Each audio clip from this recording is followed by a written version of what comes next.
Good evening, everybody, to the November meeting of the Pacific Coast Archaeological Society. We are meeting via Zoom, and our speaker tonight is David Nichols. He is the Park Archaeologist and Cultural Resources Program Manager for the Mojave National Preserve and Castle Mountains National Monument. And the title of his presentation talk tonight is Managing Cultural Resources at Mojave National Preserve. Mr. Nichols is an archaeologist specializing in the archaeology of the California Mojave Desert and, in past life, archaeology of the Pacific. He holds a BA in mathematics from UC Santa Barbara and an MA in cultural resources management from Sonoma State University. His graduate research focused on the distribution of prehistoric sites around water sources in the Mojave National Preserve, evaluating whether those sites existed due to the presence of water. Mr. Nichols is part of the Pacific West Region Cultural Resources Emergency Response Team, and as such, has responded to multi-agency emergencies, including the BP oil spill in the Gulf Coast, the Miyagi earthquake and tsunami, which affected Hawaii, Hurricane Maria in Puerto Rico, Hurricane Moir in Guam, and multiple fires and flooding events across the western United States. I give you David Nichols. Welcome. Thank you. Everybody can hear me all right? Yes, and I'm assuming everybody can see my screen. So when we go through these slides, I'm going to use my pointer, which I've been told everybody can see, and that's what I'll be using to point out things in these photographs. So Mojave National Preserve is part of the National Park Service. It's the third largest national park unit in the continental US, Death Valley and Yellowstone being the other two that are bigger than Mojave. And even though it's called Mojave National Preserve, it's treated just like any other national park. And it just has slightly different rules. We allow hunting and we have ranching, a little bit of mining. So this is a map of the preserve. Our northern boundary is defined by Interstate 15. Our southern boundary is Interstate 40. Our eastern boundary is the Nevada-California state line, which is right there. And basically, our western boundary is Zzyzx and the Soda Mountains. Let's see here. Uh-oh, is it not gonna here? Hold on. There we go. So the area that we're looking at, and this is a map of culture groups of California at the time of contact. Really, post-Spanish, mostly when the Euro-Americans were moving west. So the area that we're talking about, where Mojave is right here, and it shows here as Chemihuevi, which was true at the time, but this little tiny bit down here that says Mojave, really prior to about 1700 AD, that Mojave boundary would have been what is shown now as the Chemihuevi and Van Yumi boundaries. The Chemihuevi Anumic peoples had moved to the south and the west, or the south and the east, and the north and the east and northeast, as part of the Numic expansion, and sort of displaced the Mojave down to where they are now. And of course, the Chemihuevi are down there now as well. So I have a long history with this area. This is a hole in the wall. It's kind of the geologic showcase of Mojave National Preserve. This is me in about 1975. Grew up camping out here with my dad and hunting. This is Wild Horse Mesa here in the background. We used to climb that mesa and hunt and camp down at the base of it. So me and my extended family, my cousins, everybody, we've all been coming out here our entire lives. So when I was in graduate school in 2001 to 2004, I did all of my research down here. I went to Sonoma State University, which is north of the Golden Gate Bridge, north of San Francisco, but I was constantly driving down here because this is my favorite place on earth. Always has been, still is. I lived in this little cabin. It's called Winkler's Cabin. It's off of Wild Horse Canyon. Uh, I lived there for 8.5 months. I would charge my laptop during the day, fill up water at the visitor centers, and then at night, I would cook and work under lantern light. And in the wintertime, use this wood burning stove. And I wrote my entire thesis in this little cabin here. And the Park Service paid me to do it, which was a rare and amazing thing. So after I finished my thesis, they decided to give me the job as park archaeologist, and they unwittingly gave me a government vehicle. In my very first week, this is what I did. This is the Rex mine southeast of Kelso. I drove it right into this mine shaft. I was absolutely sure I was going to get fired. Fortunately, I had an engineer with me, and he figured out how to lever this big old 4x4 timber under this wheel and rock it up, and I was able to back out of there and escape this scenario. So there's in any federal agency, you have a lot of private inholdings. You got private properties everywhere.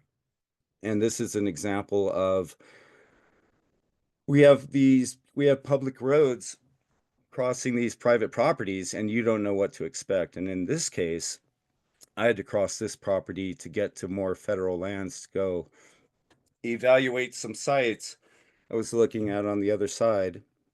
And I found this toilet mounted in concrete, stuffed with the American flag. So, especially in the desert, you never know what you're going to find.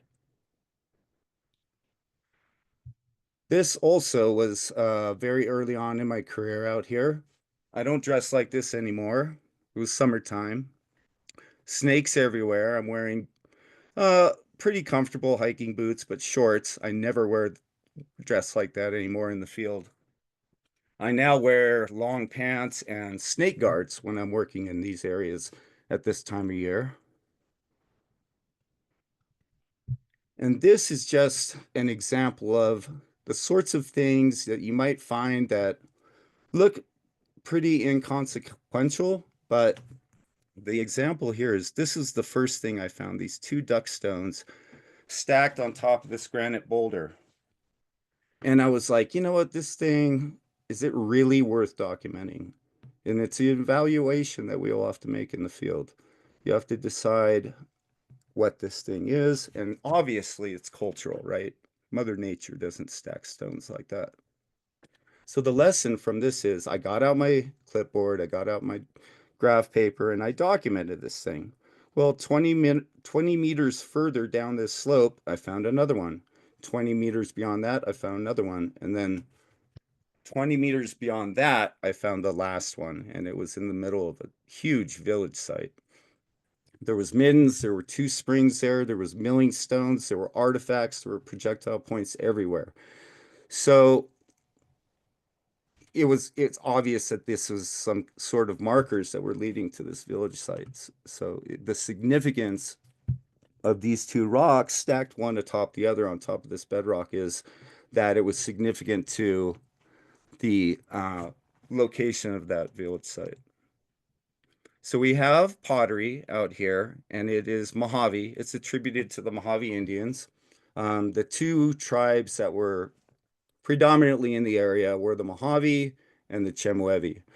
The Mojave sites are indicated by this pottery. Chemehuevi were basket makers. So when I find this pottery, I know that I'm at a Mojave site. This is called a cottonwood triangular. The scale of this is like basically a little bit bigger than my thumbnail. It's pretty small. It's a bird point. It's the last point that was made pre-contact. So this is the last point technology that was developed before rifles and things like that came in. And this point type is attributed to the Chemehuevi. Cottonwood triangular, that's called. So some of the site types we get out here, this is called Council Rocks, and it's this little cluster of boulders here, and it's possibly the most significant identified site in the preserve. And I've been all over this place, and I would agree with that. And I had Dr. David Whitley document this site, but there is a lot of unique and special things about this thing. This is Wild Horse Mesa up here. One of the things that was pretty fantastical is I found this pottery sherd there that was completely unidentifiable to me. I've never seen anything like it. It was kind of the clay and the temper and the matrix of the material was unfamiliar to me. And this color is not doing it justice on this photo, but it's kind of a purplish, wide painted band on there. So I had to talk to archaeologists that work on the other side of the Colorado River. And it was identified either as Dead Man's Gray. I think it was identified as Dead Man's Gray, but that would have come from the Prescott, Arizona area, which was surprising to me, but kind of highlights the significance and uniqueness of this site area. There's all kinds of petroglyphs there. And this is not graffiti. Somebody didn't just do a flower there. If you talk to Dave Whitley or read some of his material, and he documented this site for me, he talks about we don't really have any a well-defined ethnographic evidence for what these things may have been, but this sort of looks like a darkling beetle to me. And neighboring culture groups to the west would speak of spirit helpers, of insects being malinclined shamans or spirit helpers for the bad shamans or evil shamans, although those are vernacular terms, and we don't really know what these are. There's also quite a bit of pictographs at this site. These are in red and white. There's also some blues and greens. This is underneath one of the boulders in shelter. After many, many years of looking at this particular set, it kind of looks to me like a face and a body and maybe a frayed skirt. But again, just guessing. And your guys' guess would be as good as mine, every bit as valid. Um, so that's that side. This is up behind the Vulcan mine, and what we're looking at is this little rock shelter right here. In a steep, very steep, narrow limestone canyon. Fauché, it's off of Fauché Pass. So this is a rough climb to get up this thing. But inside, what we have is the only horse and rider pictograph in the entire preserve. The only one. A little bit of research will tell you that this was the canyon, this was the pass that Garces came through in 1776. So you could muse that this is a Chemehuevi depiction of the Spanish coming through Fauché Pass. It does seem kind of coincidental that the pass that the Spanish came through has the only horse and rider pictograph in this rock shelter. So that's pretty interesting. The other interesting thing is when I got up into this shelter and I looked across that valley, there was another shelter at the same elevation on the other side, which was kind of a tough discovery because I didn't want to climb over there, but I did, and it had stuff as well. This is at a place, and this is part of the management portion of what I do out here. This metate, when I first documented it, was complete, but it's at a place called Ford Dry Lake. And there's no roads on the dry lake, but there's also no vegetation. So people tend to go out there and drive really fast and do donuts and tear the place up. And it's actually been identified as a Pleistocene lake. So there's a lot of archaeology out there, and it's just getting beat up and destroyed. So one of the considerations as a federal land manager, and especially for cultural resources, what do you do about this? I pieced it back together for this photograph. but there's a lot of other stuff out there that's getting destroyed. So that's when you have to start thinking about managing for the lowest common denominator, right? So people complain about blocking off roads or restricting access to public lands, but these are the sorts of things that make those decisions come to the management level. And I, as the cultural resources manager, chime in with my opinion about what's going on out there. And obviously, it's not good for cultural. So in 2005, probably a lot of you know about the was called the Hackberry Complex fire. I was here. Uh, my first year of work, I was living at the OX Ranch. That's where I'm taking this photograph from. That's the Hackberry Mountains. So this thing was huge. It was 72,000 acres. Biggest fire we ever had up until last summer. This is the after fact. During the fire, I was flying in the helicopter and I was pointing out resources that needed help. Not so much prehistoric resources because they tend to just burn over, but ranches and mining structures, wooden features, those were the items of concern. But a couple weeks afterwards, we had what was called the burn area emergency response, where we had to go out and identify what we needed monetarily. And what we're looking at here is a pit house, right? And you can see right after the fires, we had tremendous monsoonal rains. It was summertime. You could see the ponding, right? As the water filled the pit house and it retreated, and all this new carbon came down and settled into this thing, which had carbon in it. I had identified this pit house before the fire. So I'm not completely sure what the indications are for that, but these are the types of evaluations we were making post-fire.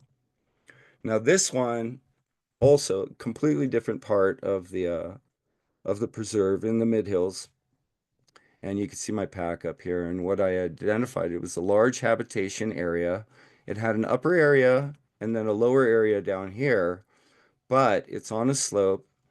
And once the vegetation burned away, water started channeling through here. This is the reverse view, but you can see it's channeling. And this dark soil is a midden soil. It's a cultural deposit. And the water, now that there's no vegetation, was washing away the site. It's washing all the soil away, all the way down to bedrock. So, what to do? There's the bedrock. Here's the channeling. The whole site would eventually get to that point. It would just disappear. And that's close up.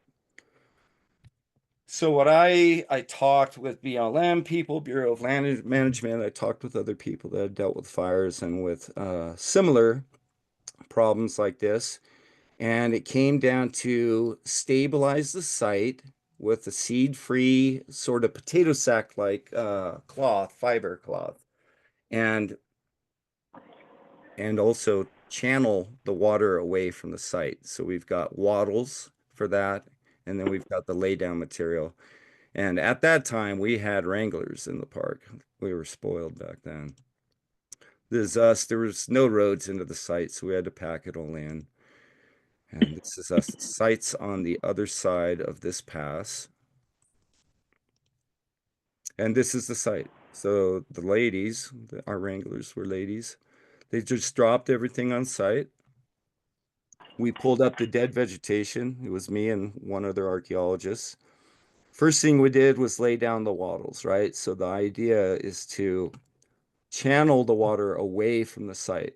So in more rains coming, the rain's going to channel away from the site, which is over here. And this is the wattle on the other side.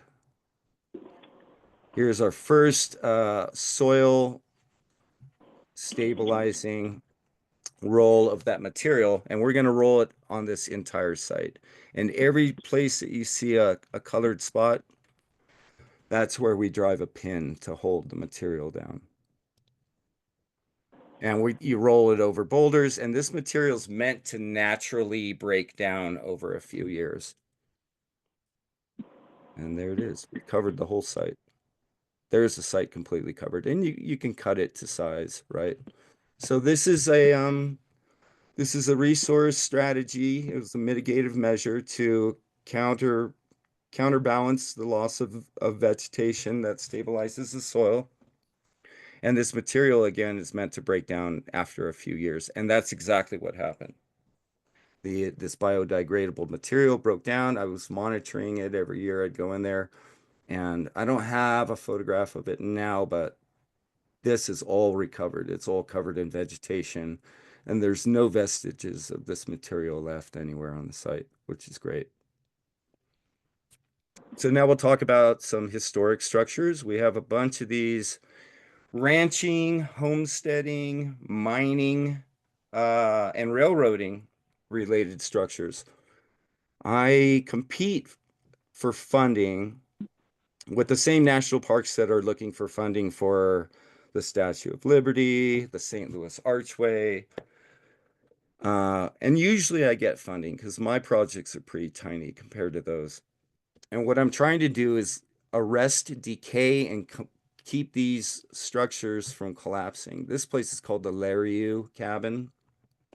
You can see we put in a new floor. We're starting to put in roofing. I just got another 40,000 for this mining cabin this year to continue working on it. I contract out this work. I'm not a carpenter. I'm not a specialist. These guys are, so they'll be back. This cabin is within view of Goff's, actually. It's on the southeast corner of the Hackberry Mountains. This is another one. This is called the Hilltop House. This is between the Granite Mountains and Mitchell Caverns on the south end of the Providence Mountains. And it partially collapsed. This northern side of it completely collapsed, but the rest of it was getting ready to go. So I had $40,000 that I was awarded to work on this structure, which dates to the late 1920s, early 1930s. Found the historic photographs. Thank you, Dennis Casebeer, Mojave Desert Heritage and Cultural Association. They're our local archive. Found period photos so that we know what to build back to. This is the object, right? We want it to match.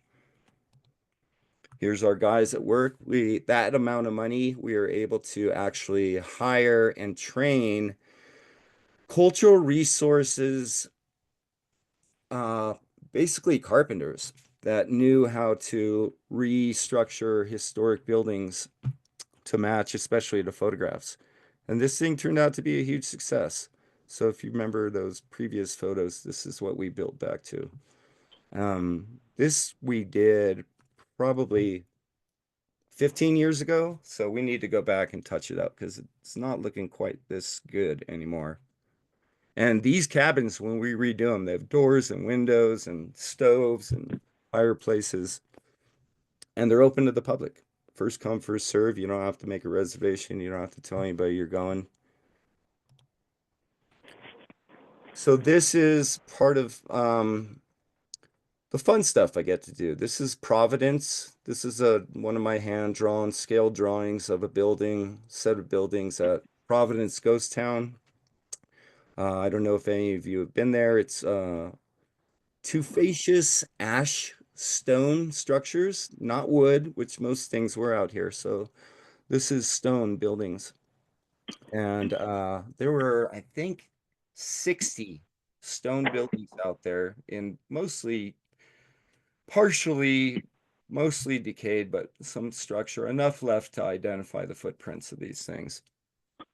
And you can see that I was able to identify the different rooms, right? So room 1, room 2, room 3, room 4, and down here, cold storage, food preparation, dry goods, dining hall, and commissary. Well, how did I know that? Locals, local informants. This is Rob Blair of the Seven Isle Ranch. His family's been in that area in one form or another since 1913, and he knew all about this ghost town of Providence.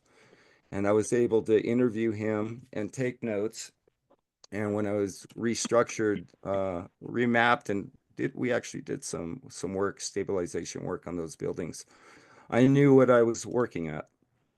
Here's a couple more examples. These were more of kind of the what the miners were living in.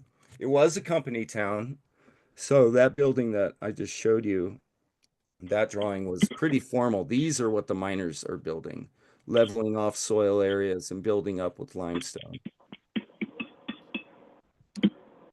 This is another map. So they had actually mined into the limestone here, didn't find anything, but had pulled out so much waste material that they stacked it and built three little habitation areas for themselves. Because this is right on the fringe of that ghost town as well.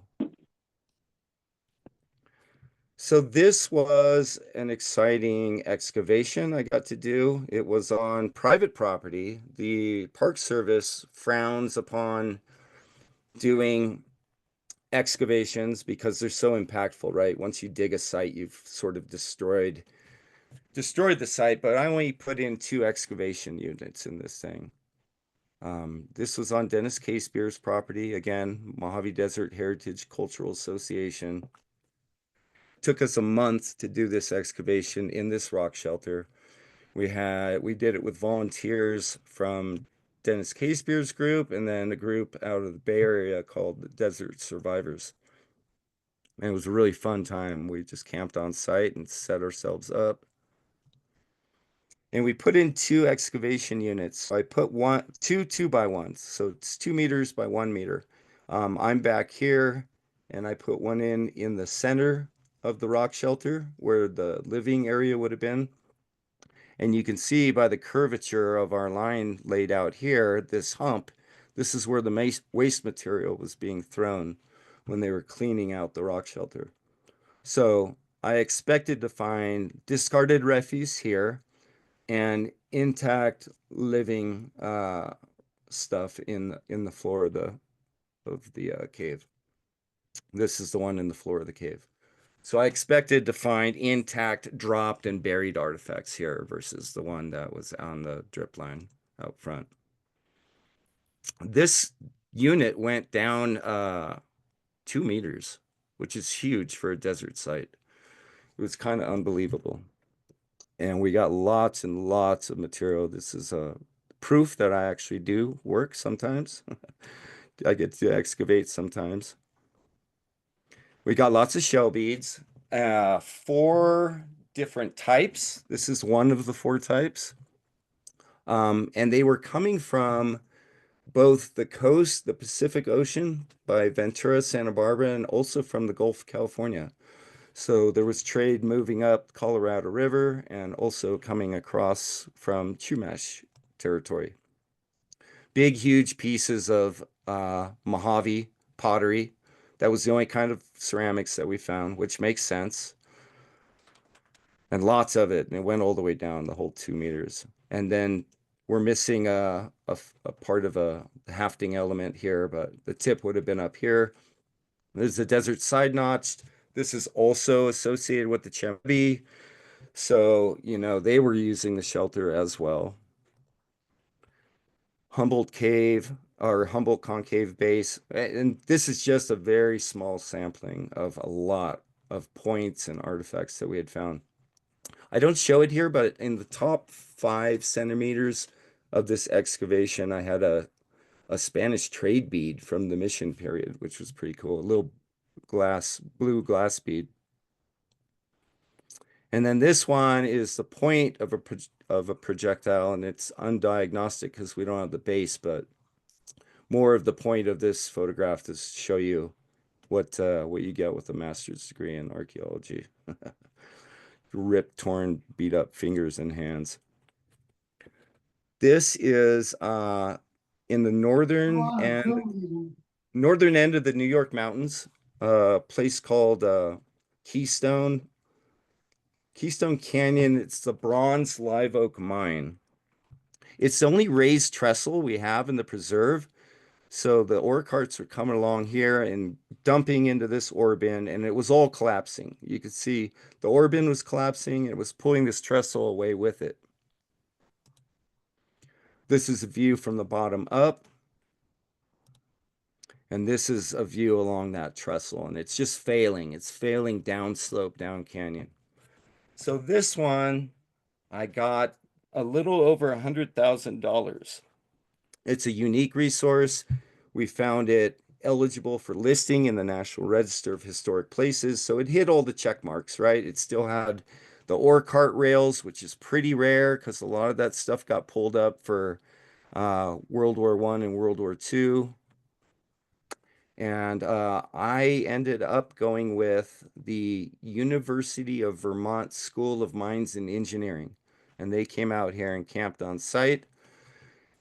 And this is an example of something that we could not have done in the Park Service for a few reasons. One, we don't have the personnel. Two, we didn't have the expertise. And three, there's no way in hell they'd let us monkey around on structures like this without harnesses and hooks and braces and everything else.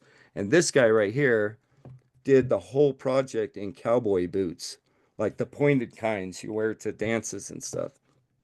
And they were accessing that thing up this slope on these boards. So I contracted out to them and they did an amazing job. This is all part of the construction. We put new beams under this. We raised this entire ore bin 17 inches and they rebuilt all of that up there. You could see the new lumber going in. And here they've leveled it out. A lot of new structural stuff. They tell me it'll last another 100 years. Little miner's cabin down here. And this is in wilderness, so we had to I airdropped all the materials up there, and then we had to hump a few miles up this canyon, all of our gear, camping gear, hammers, everything, breaker bars. And because you're in wilderness, you can't use electric tools or automated tools. So this is all handwork. They did a pretty amazing job. And this is one of my last photos to share. This is place called, it was called Ivanpah 2. And it was where it's at for those of you in the know, it's at the intersection of Ivanpah and Morningstar Mine roads in the preserve. And it was where copper mines out of Clark Mountain were coming to this place. It was the end of the Nevada Southern Railroad that came out of Goff's, went through Barnwell, and then dropped down into Ivanpah Valley. And there's tons and tons of artifacts here. This I identified as a cigarette case. And I always open these things up just to see whatever.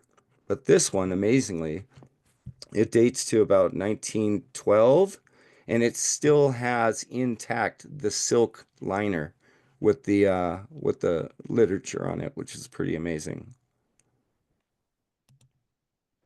Also at the site this is a Mojave pot.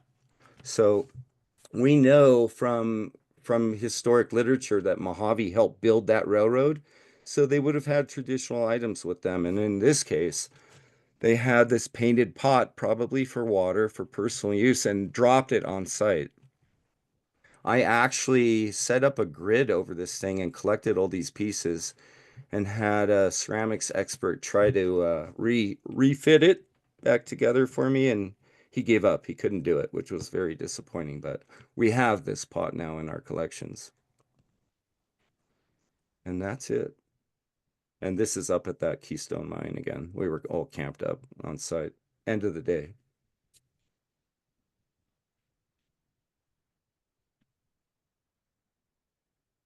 Questions? Comments? Yeah, I have a question for you. What is it exactly they were mining up there? So that was a copper mine. This one was a copper mine. Yeah, with that big trellis and that ore bin. So it was called the Bronze Live Oak. It's up in the Live Oak Canyon area, Keystone Canyon. So the bronze mining was 20s, 30s, into the 40s. Hmm. You can see one of our little tent sites up here. Yeah, and these sites are so remote that basically you haul everything up there and then you just camp on site for a couple weeks working these areas. when you're out there, do you see people coming trying to do mineral prospecting and rock hounds and stuff like that? Um, yes, occasionally. The big one that we had about, well, over 13 years ago, the Chinese government sent a bunch of geologists all over the deserts, and we were finding in really remote mining areas Chinese characters in red spray paint where they were identifying mineral potentials at abandoned mines. And I found it, and then I reported it, and then we found out that they had no idea that they were in a national park. They had no idea that they couldn't just buy these things and start mining them. So it was an interesting international, I wouldn't say incident, but informational exchange. And I'll get like metal detector people occasionally. And then, yeah, rock hounds sometimes. Not so much anymore. Is this area closed during the winter? No, no, open year round. This would be pretty hard to get to up here. This snows in pretty good.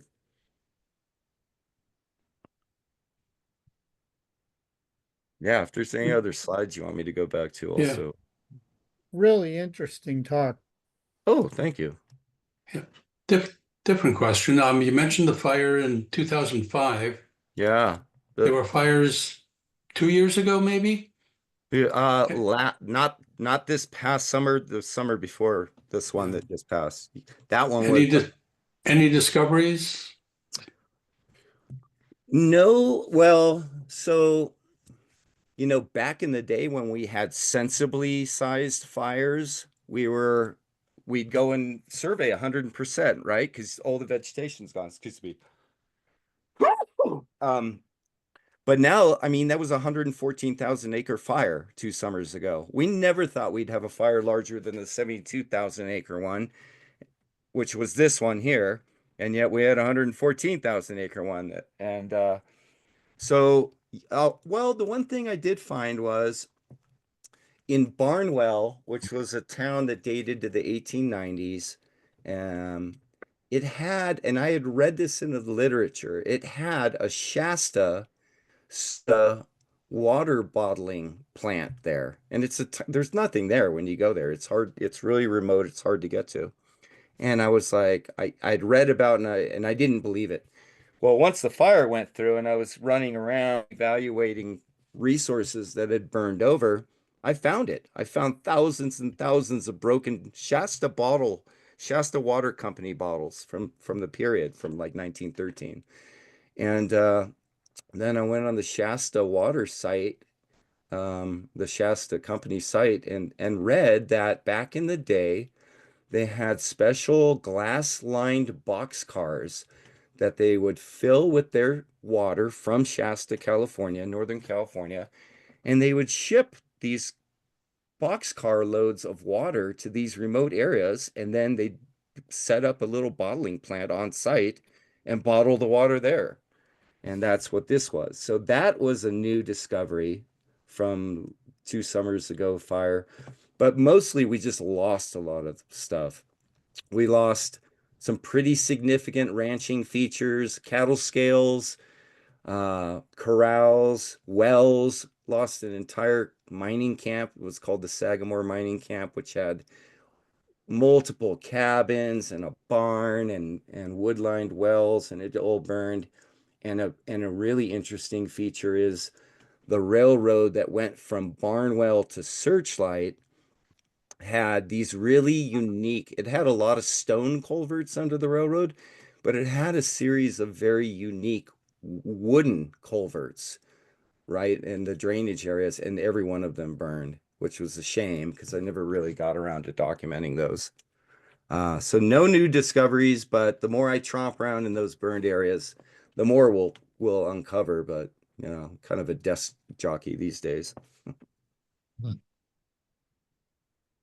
And that was actually a question. How much of your time do you spend in the field and how much at your desk? And where is your So desk? so When I first got this job, I negotiated that I wanted to be 90% in the field, 90% and 10% in the office. And they said, "Oh yeah, sure. That's guaranteed, no problem." Well, you know, six superintendents later, again, I've been here 23 years. I'm 95% in the office and 5% in the field. But those years, I'd say three-quarters of my career out here, I was in the field. So I did a lot. I've done every peak out here. I think I've seen just about everything there is to see. The white fur on top of the mountains. Me and my dog surveyed the entire perimeter of the park, which is 220 linear miles. Took 2.5 years. Found lots of stuff. Found hobo camps along the Route 66 and the old Santa Fe Railroad down there. Found all kinds of cool stuff. A lot of overnighting and backpacking. But yeah, I'm not in the field at all anymore. I have an assistant now, and he kind of looks at this like just kind of a 8 hour a day job. So he'll do a little bit of field work, but he's not driven to do it. He just does it out of necessity.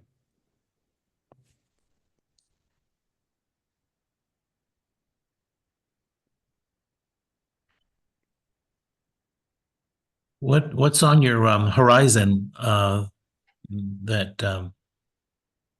The one that so we're doing a lot of rock art National Register nominations right now, which is basically, you know, the National Register of Historic Places is the things that deserve to be in the big book in Washington, D.C.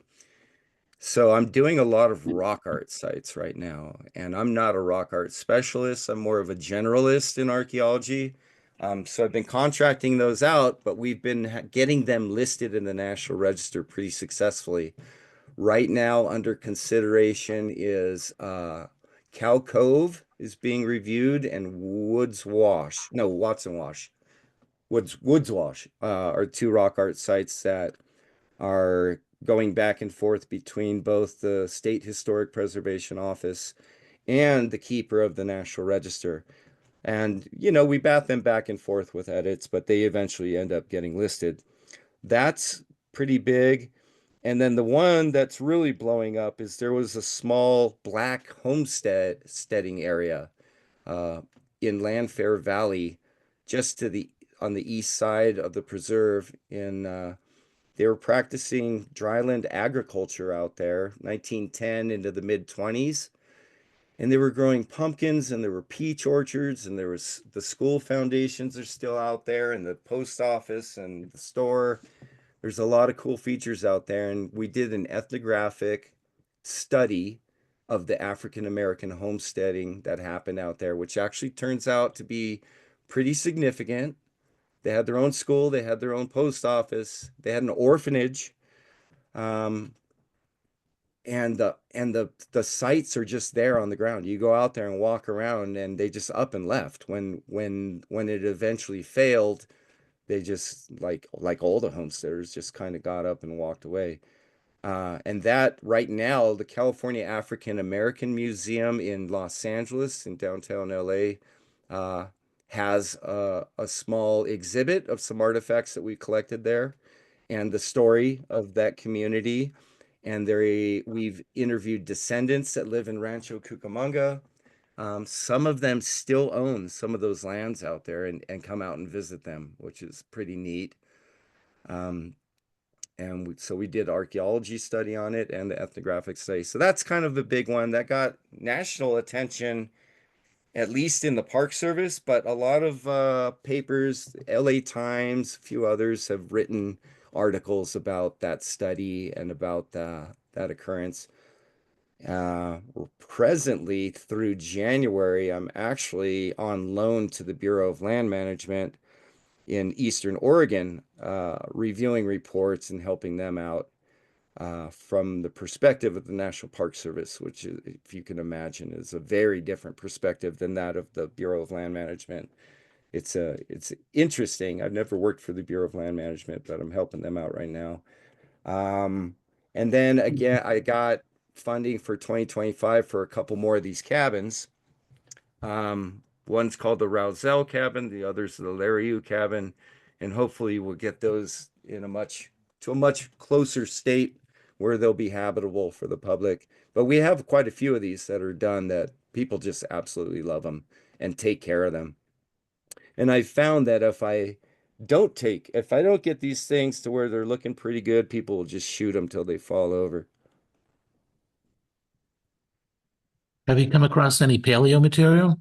So we do. We have some dinosaur tracks out here. We've got fossiliferous limestones up in the Providence Mountains. And we have I don't deal with that. I mean, that really is a completely different scientific study than archaeology, because although it overlaps a bit with human culture, it's not necessarily. We've got a hill where San Bernardino County Museum has excavated rhinoceros, camel, three-toed horse. So we've got some pretty neat stuff out here.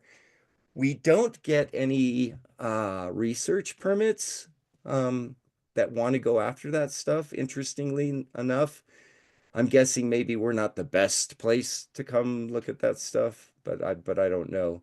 And we have I don't know what her specialty is, but she's some kind of a soil scientist that doubles as our paleontologist. But yeah, we have them. We've got a little bit of that red Aztec sandstone where you get dinosaur tracks in it, like you'd get in Utah and Arizona. Yeah, I didn't mean dinosaurs. I meant like 10, Paleo 15,000. man. Yeah.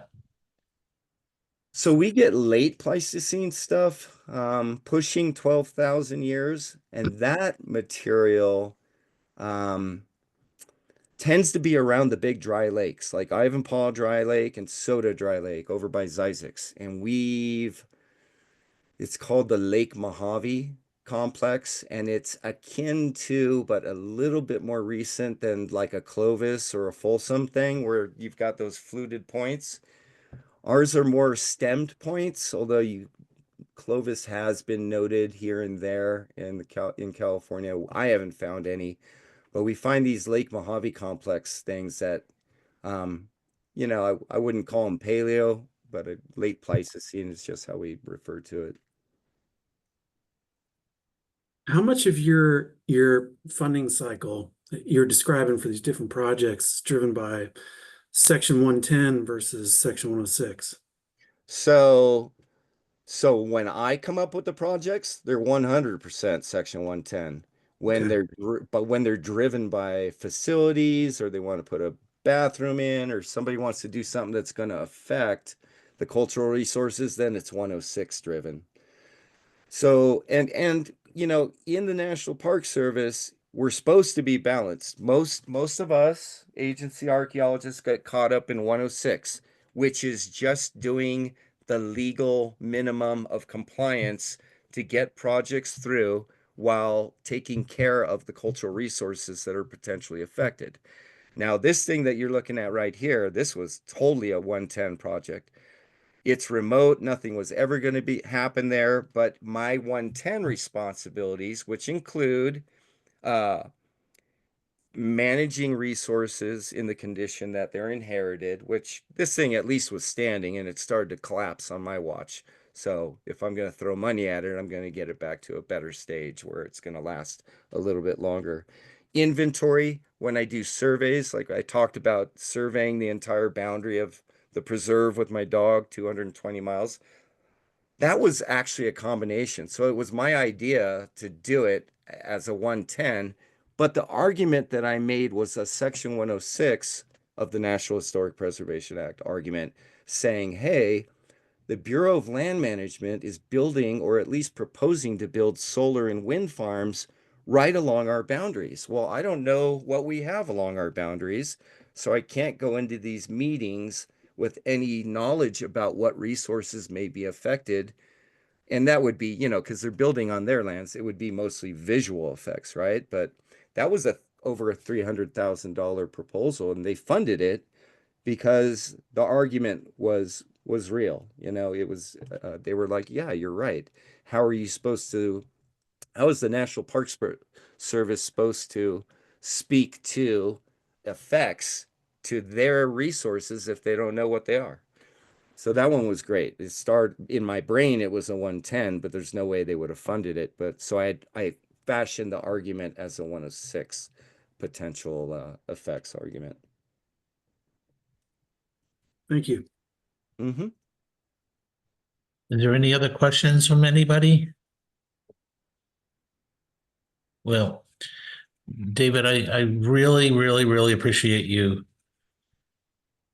coming on tonight after our first contact over a year ago. COVID really threw us a curve, Yeah. and it worked.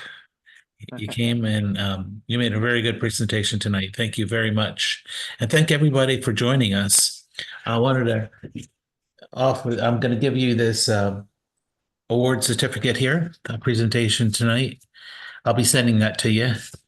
Cool. I think I'll send it by pack mule. And next month, the title of the talk next month is going to be by Michael Macko. It's of one of the most consequential and significant archaeological sites in the whole country. And it's ORA 64. It's titled Background, Data, and What's Next. It's going to be at the Duck Club. Be sure to look at the website for the directions on how to get there. He's going to be bringing examples of lithics with him that were found there. And hopefully everybody will have a good time. Anyway, thank you everybody for joining us tonight. Look forward to seeing you next month.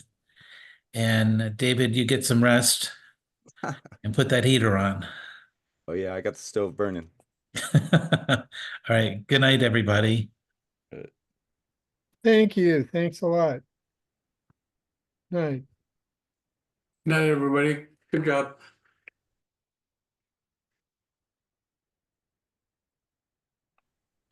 Good night.